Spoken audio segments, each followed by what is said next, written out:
Welcome back.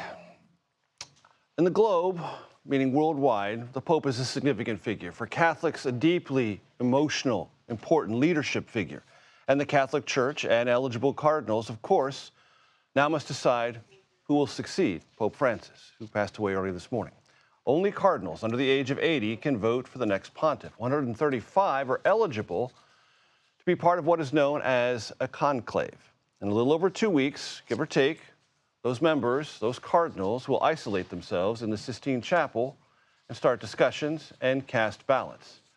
Cardinal Cupich will be part of that selection process. He is also the Archbishop of Chicago. Cardinal, I'm very glad to have you with us.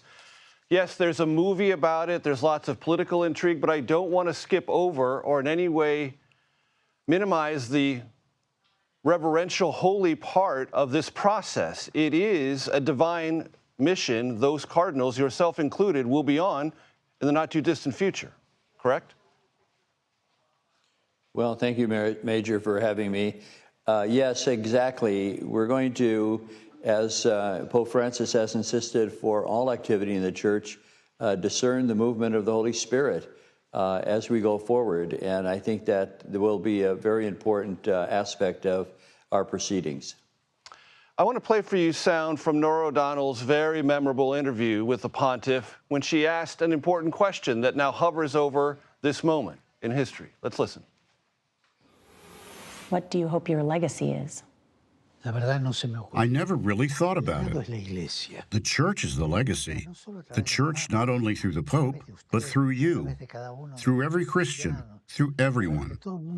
Personally, I get on the bandwagon of the Church and its legacy for all. All right, Cardinal Cupich, what would you say in answer to that question? What is the legacy of Pope Francis?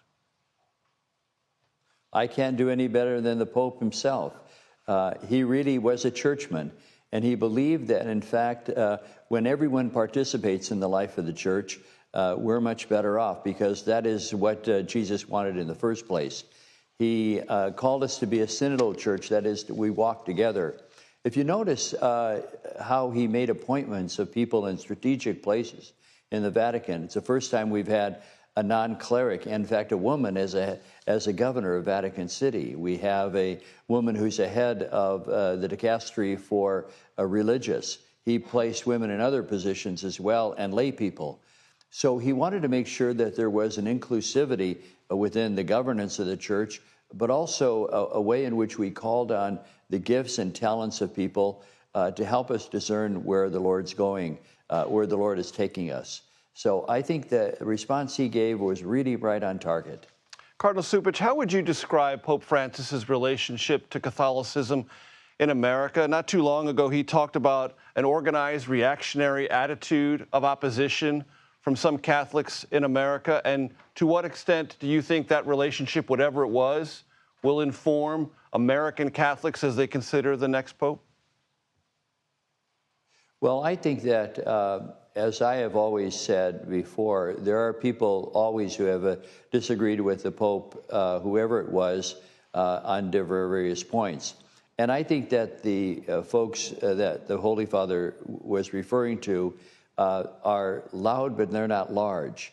And the vast majority of Catholics that I know, here, especially here in Chicago, mourn the loss of this great man and also have a great affection for him and like the direction that he was moving the Church in, to be a field hospital in the world, for leaders of the Church to know the smell of the sheep. Those images that he used to, in many ways, create a new imagination of who we could be as a church and what leaders should be doing, I think we're in tune with a lot of people, the vast majority of folks that I minister to here in Chicago.